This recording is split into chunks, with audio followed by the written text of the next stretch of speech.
Uh, you enjoying your crumbs, you serfs?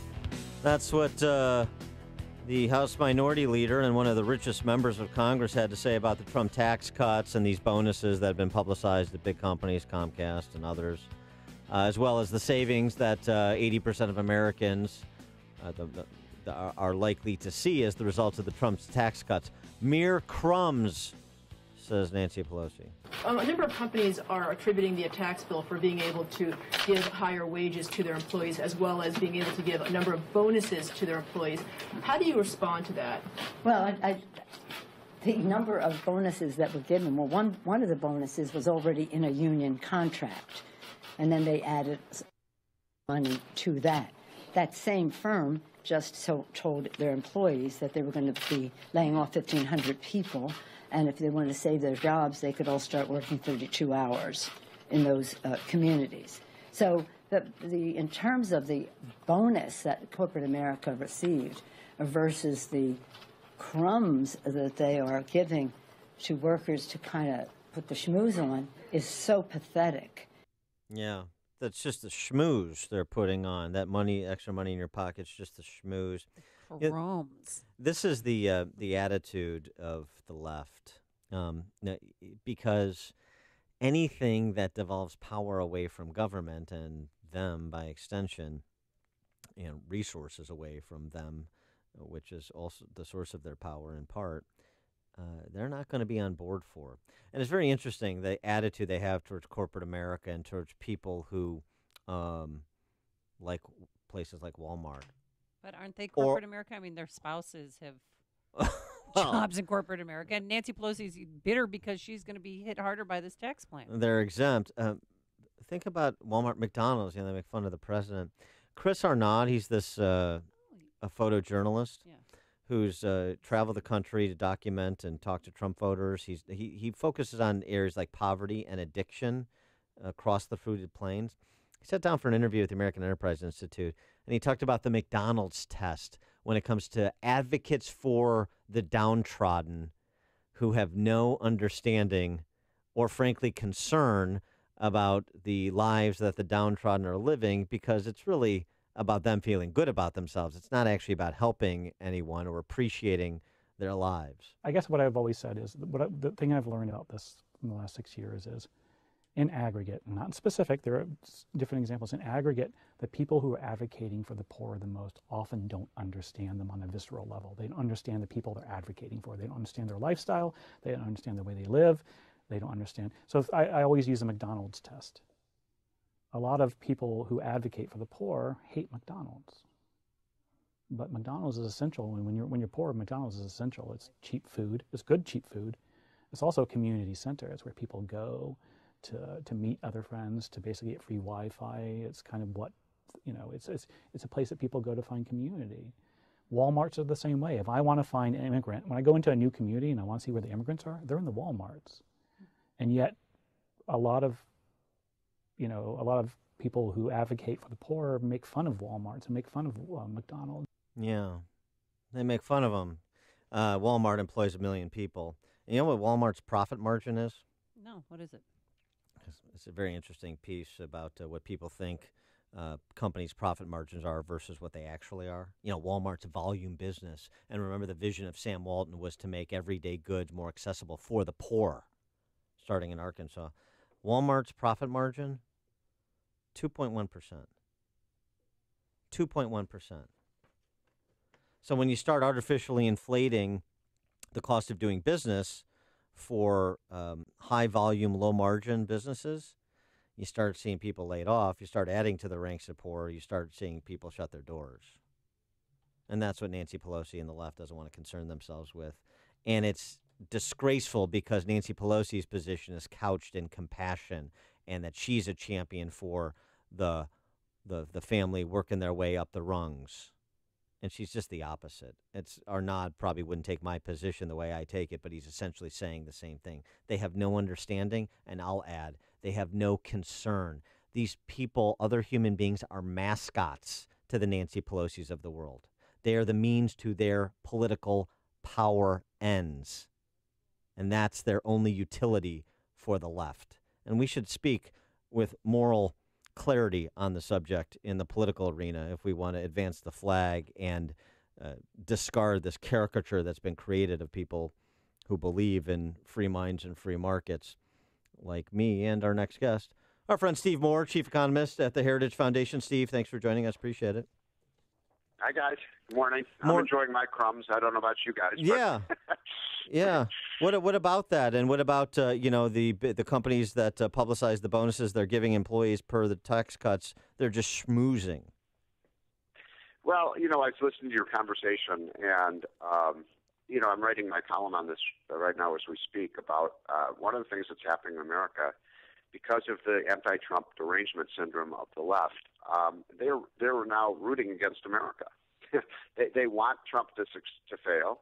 They want the tax cut to fail. They don't want bonuses to low-income people because, that might mean that if working-class people get bonuses and their lives improve, they might actually support Donald Trump. And I've never seen anything quite like it, but I really, truly believe, I wonder what you guys think, I believe the left is now rooting against America and American workers. They don't want the pay raises. They don't want the jobs.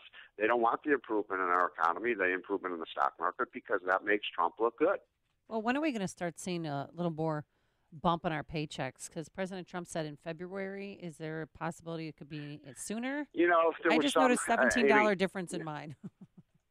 Yeah, there was some discussion at the Treasury Department the other day about whether or not the IRS would be ready to change these withholding tables by, I guess February is just a couple weeks away now. Yeah.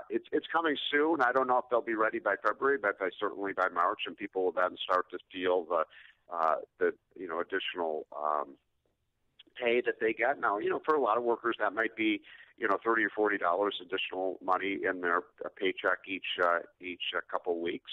The left will say, all you can buy with that is a T-shirt or something like that, or Pelosi will call it crumbs.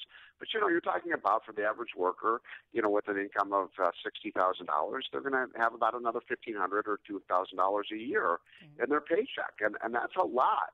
If it's not a lot to Nancy Pelosi, who has pools and jacuzzis and tennis courts and 8 acres in Northern California, but for the average person, an extra $1,500 or $2,000 means they can buy health care, they can purchase, they can pay the tuition for their kids' schools, they might be able to take a vacation. Those kinds of things for an elitist like Nancy Pelosi, it's hard for her to imagine why $1,500 really matters. The work requirement option that the Trump administration is giving state Medicaid directors, Bevin in Kentucky adopted it post haste, excited about it, but put out all kinds of messaging on it.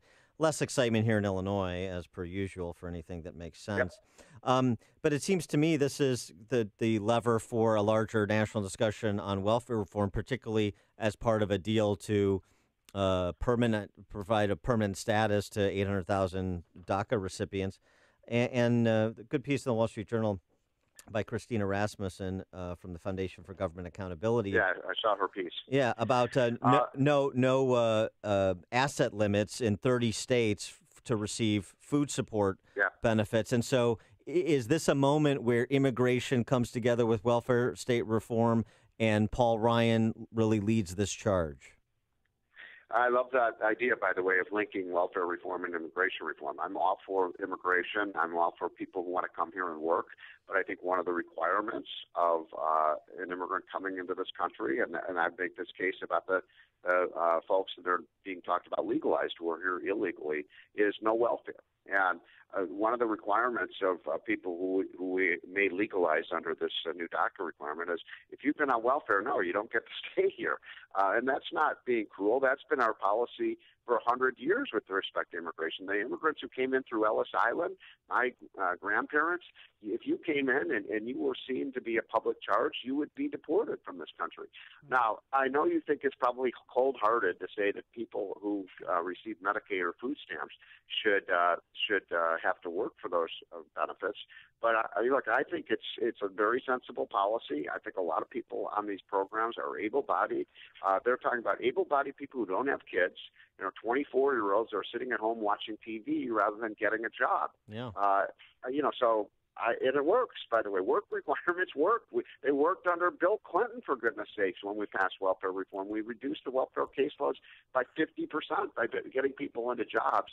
But the left, look, they don't want to do this because remember, under Obama, and they wanted to sign up as many people for welfare as possible. They saw it as a victory. The more people on welfare, the more people on food stamps, the more people on Medicaid, the more people on public housing, SSDI, the better it was for the economy. Remember, they thought food stamps was a stimulus. Well, they're still doing that. I mean, I get robocalls all the time because my kids are Hispanic and in CPS for link cards. I also get robocalls for Medicaid where I can go to sign up for it.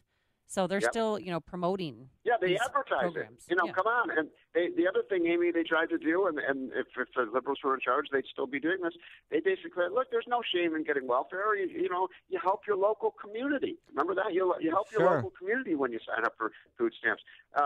Unemployment benefits are a stimulus. 46 million people on those programs today. It's so outrageous, and I think it's a winning issue with the American people. We do believe in giving people a hand up if they fall down, but not a hand out, and that's what we've done with our welfare program. And by the way, Dan and Amy, you guys are right. You can literally, I'm not making this up, you can take your Porsche and drive it up to the welfare office and sign up for food stamps. Right, because it's about income, not assets. Yeah. Well, how about, since we're, the left is so excited always to adopt whatever is happening in Western Europe. What about this in Switzerland? Asylum seekers and migrants who've received welfare over the past 3 years will no longer be granted citizenship in Switzerland unless they pay the state back. Oh. Where's this? In Switzerland. Well, look, I'm in agreement with that. I mean, if you go on welfare, you should not be granted legalization or citizenship. I mean, we can't afford to bring people into this country who are going to go. And by the way, this is the first thing the left does when immigrants come into this country. It used to be we got them integrated into the community, we got them into the jobs, and they pulled themselves up by their bootstraps and they made a better life for themselves. First thing that happens when immigrants come into a state like California or unfortunately Illinois, they sign them up for food stamps.